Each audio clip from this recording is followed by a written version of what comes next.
They gave me 21 days to comply, and then they scheduled a demolition crew to level my mountain home like it was a condemned shack.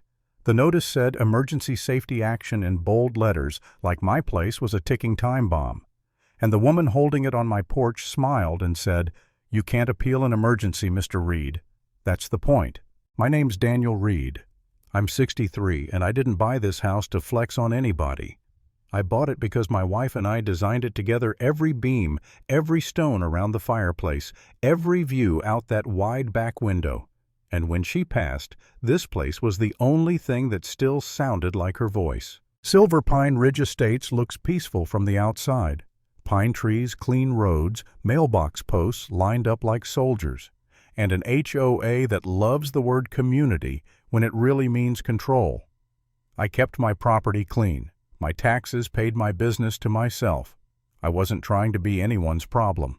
Then Brittany Caldwell decided I was her project. She showed up the first time in a white Tesla heels sinking into my gravel like she owned the ground under it. Early 40s, perfect hair, a clipboard hugged to her chest like it was a badge. She didn't even say hello. She just stared at the wildflowers my wife planted along the fence line. "These aren't approved landscaping," she said, tapping her pen like she was bored already. "We require uniform presentation. You have 30 days to replace this with a professional design."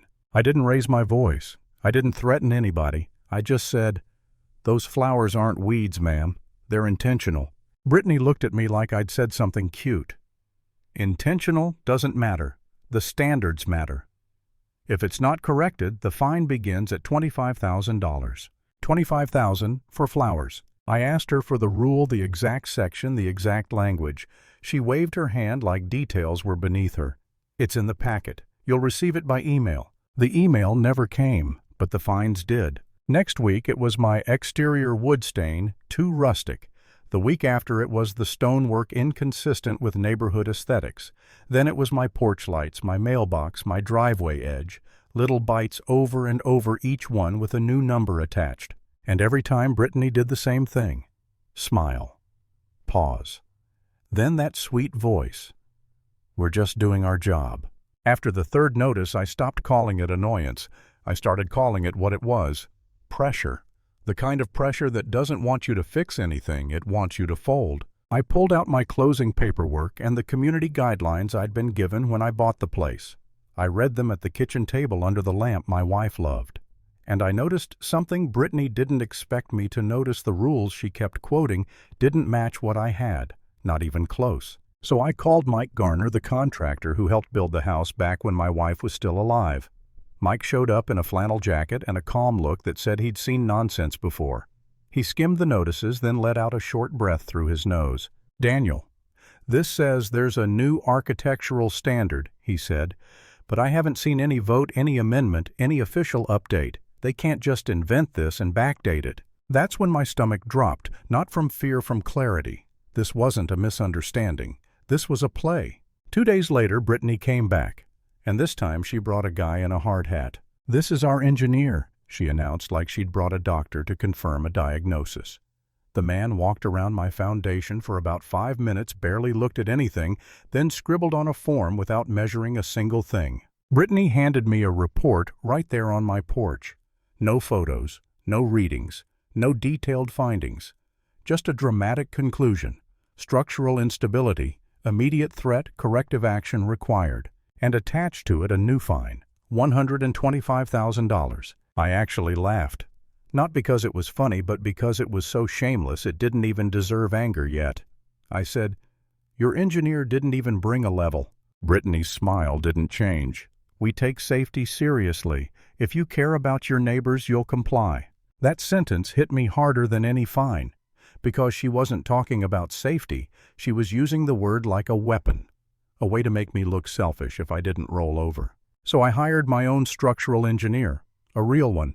Evan Hart showed up with equipment, a tablet, and the kind of quiet focus you only see in people who deal in facts. He spent 4 hours checking load points, reviewing support beams, inspecting the foundation line by line. When he finished, he sat on my porch step and said, "Your house is solid." Whoever wrote that report either didn't inspect it or wanted a conclusion before they arrived. Then he lowered his voice like he didn't want the trees to hear. "You're not the first one. I've been called out for 3 other homes in this neighborhood. Same phrasing, same emergency language, same threats." That was the first time I realized this wasn't just about me. There was a pattern, and Brittany was the pattern. I started talking to people carefully. Not gossip, not drama, just questions. I hosted a small coffee meetup at the Community Center Senior Coffee Club, something harmless enough that no one would label it a rebellion. And that's where the real story started spilling out. Mrs. Kowalski, a retired bookkeeper with file folders thicker than my Bible, slid a stack of letters across the table and said, "They did it to my sister's place too." Pressured her until she sold.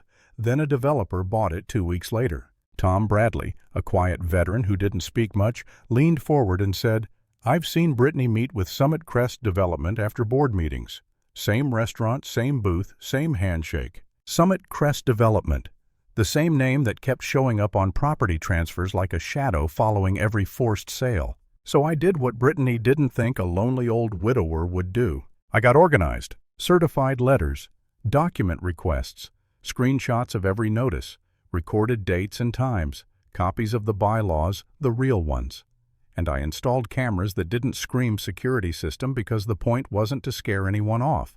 It was to catch truth. Then the hammer came down. A thick envelope showed up in my mailbox with final notice stamped on it like a verdict. It said the HOA had invoked emergency powers, that my home was a safety hazard, and that demolition was scheduled in 21 days if I didn't voluntarily resolve the violation. Voluntarily, with a bulldozer waiting. That night I sat alone at my kitchen table and stared at the notice until the words blurred. Not because I thought I'd done something wrong, because I knew how this game ends when the other side has money time and a whole board rubber stamping whatever Brittany whispers in their ears. There was a moment, just a moment, where my hands went still and I thought, maybe I should stop fighting. Maybe I should just sell and walk away before they take more from me than the house. And then I looked up at the mantel. My wife's photo was there, smiling like she was mid-laugh, and right beside it, the hand-drawn sketch she made of this living room before it existed. The fireplace, the beams, the window line, all of it. Walking away would have been easier, but it would have also been exactly what Brittany counted on. So I didn't walk away. I changed gears. I sent a tip to an investigative reporter at Channel 8, Maya Lopez. I didn't ask her to help me. I sent her something better, a trail, property records, purchase dates, forced sale timelines, Summit Crest names, the same attorney listed again and again. Maya called me within 24 hours and said, "Daniel, this isn't just harassment.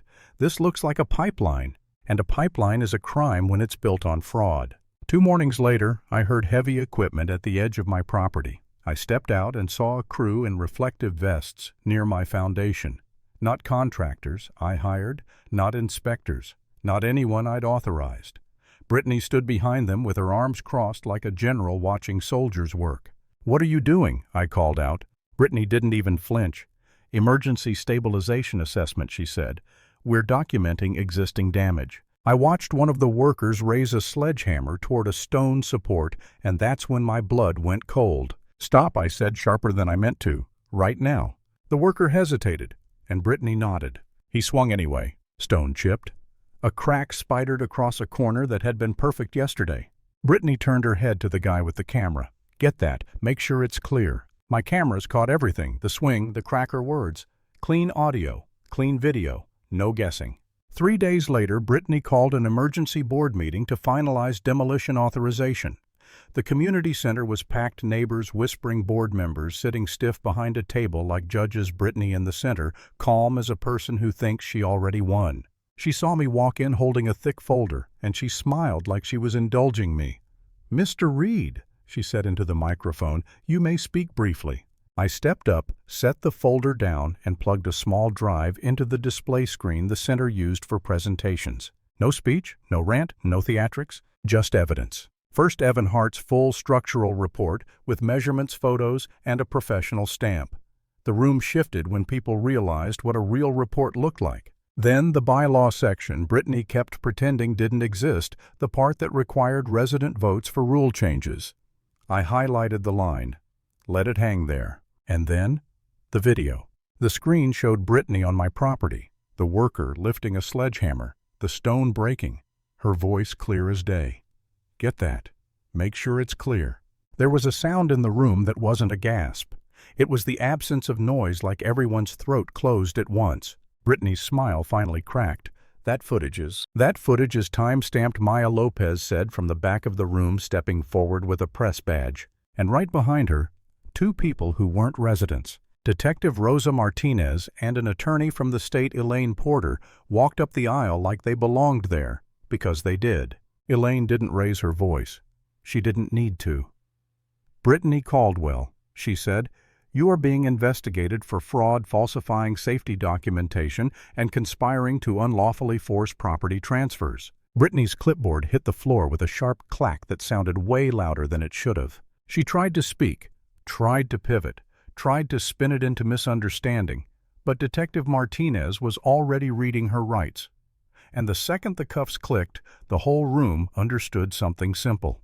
This wasn't community standards. This was a hustle. As Brittany was led out past the same neighbors she'd been controlling for years, she didn't look at me with hatred. She looked at me with disbelief, like she still couldn't process that a quiet old guy with a mountain house had just ended her whole operation. I didn't cheer. I didn't smile. I just stood there, breathing through a tight chest, watching the door close behind her, and feeling the first real silence I'd had in months. Some people use rules to keep a neighborhood orderly, and some people use rules to steal.